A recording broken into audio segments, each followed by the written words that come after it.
right, everyone. Get ready for an exciting adventure with today's tale. Stephen S. Smith, the blunt ESPN sports analyst who never backs down from a fight, recently appeared on The View. To put it gently, that wasn't your typical jovial panel discussion.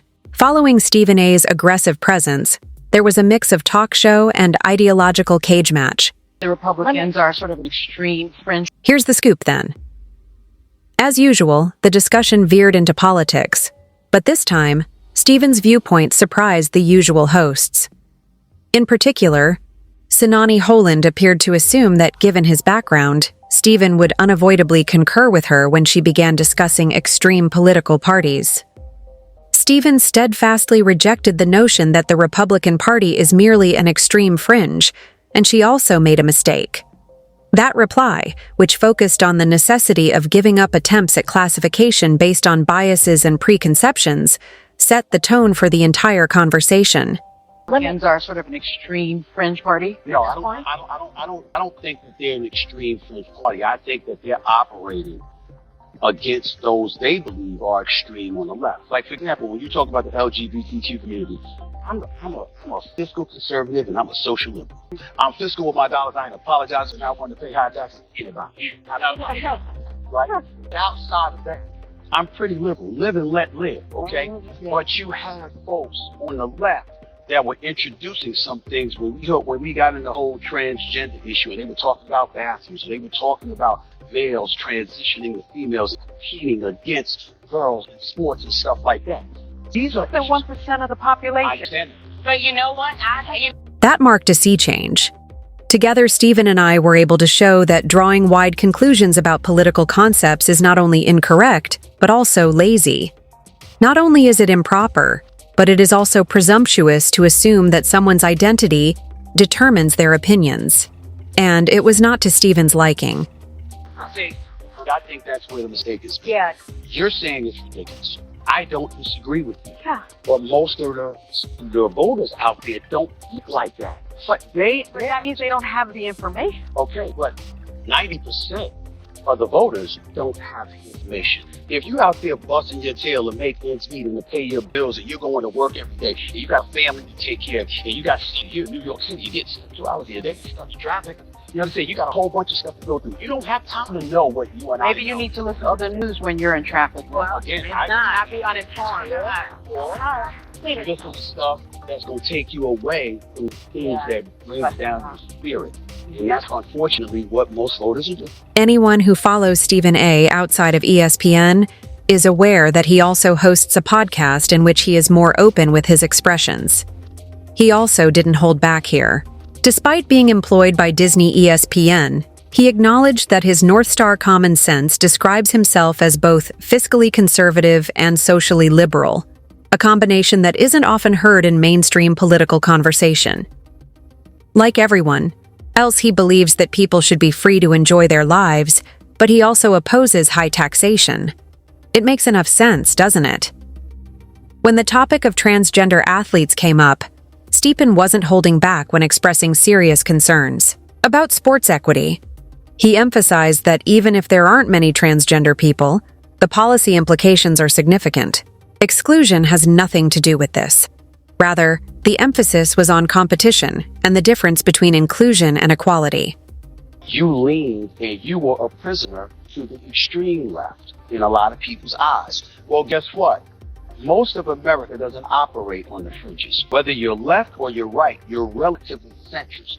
You believe in compromise, negotiation, working with one another. Nobody gets to get everything they want. The problem is those on the fringes continuously push for you to get everything you want. They're not about getting things done. They're about getting their way. And if they're not going to get their way, they're about complaining and griping about it, because they understand that when you are operating based off of grievance, that's usually what provokes you to get to the polls. And that is why they don't mind feeling aggrieved and displaying and disseminating that kind of message, because they know people are going to gravitate to that. And as a result, that might get them to the polls, you thinking you're going to get what you want as a result of this. Naturally, Sunny responded that his reasoning was absurd. Still unmoved, Stephen was even more certain, saying, "These aren't abstract hypotheticals. Parents and athletes nationwide are currently dealing with these issues.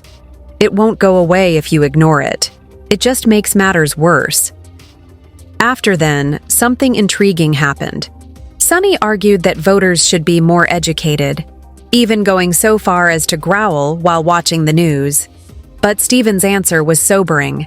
Not everyone is fortunate enough to be informed about every political development. And let's not pretend that the media provides a balanced diet of information. As Stephen noted, there is a clear reason why many voters don't trust the media. It is difficult to move toward objectivity because of echo chambers and biased agendas. Most individuals don't choose to be ignorant.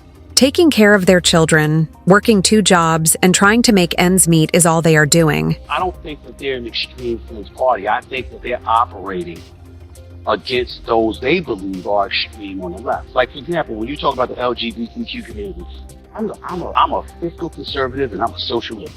I'm fiscal with my dollars. I ain't apologizing for not wanting to pay high tax to anybody. Right? But outside of that, I'm pretty liberal. Live and let live, okay? But you had folks on the left that were introducing some things when we got in the whole trans issue, and they were talking about bathrooms, and they were talking about males transitioning to females and competing against girls in sports and stuff like that. These are the 1% of the population. Stand up. But you know what? I can't. It's about gas prices, mortgage. Stephen goes on to say that the mainstream media hardly ever reports on everyday economic stressors. Most voters don't care as much about ideas as they do about everyday issues like food, rent, gas prices, and other things. Then, Stephen gave away even another surprise. Voting patterns with Hispanics. Sunny's quick conclusion about immigration suggests that she is perplexed by the percentage of Latino men who voted for Trump. But Stephen deftly shattered that illusion. Percent of Latino men voted for Trump. Mm-hmm. Why do you think that happened? Well, I think that economically, they were looking at things. First of all, you got, in this country, you got Cubans, Mexicans, Puerto Ricans, Guatemalans, Venezuelans, Colombians, etc., etc.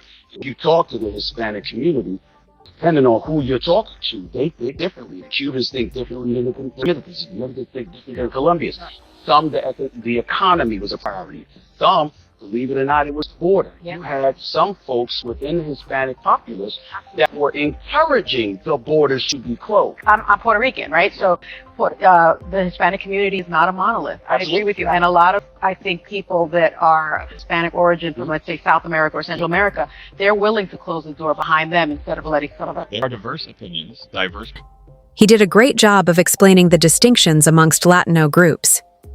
The political aspirations, histories, and cultures of Puerto Ricans, Mexicans, and Cubans are all different. The media is constantly falling into the trap of simplifying complicated human behavior into small, manageable chunks, only to make a headline. It is incorrect and condescending to reduce an entire population to a single issue. Voters are intelligent, self-reliant thinkers.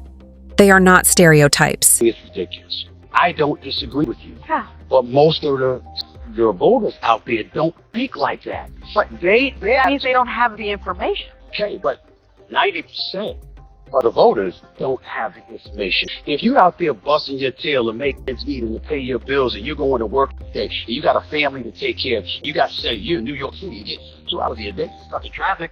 You understand? You got a whole bunch of stuff to go through. You don't have time to know what you and I Maybe you know. need to listen to the news when you're in traffic. Well, again, maybe I- not. Be uninformed. This is the stuff that's going to take you away from the things that brings down your spirit. And that's unfortunately what most voters do. He argued we really miss out when we buy in. Stephen, many old liberals and centrists feel alienated by how far left things have swung, he said, even criticizing the Democratic Party for what he called its extreme tendencies. I emphasize that point strongly because, despite the fact that it is simpler to market, the media favors tidy tales that, when oversimplified, distort reality. His message was simple, yet accurate. Voters voted with their money. Politics is not a comic book about heroes and villains. Most voters are trapped in the middle, trying to make sense of it all.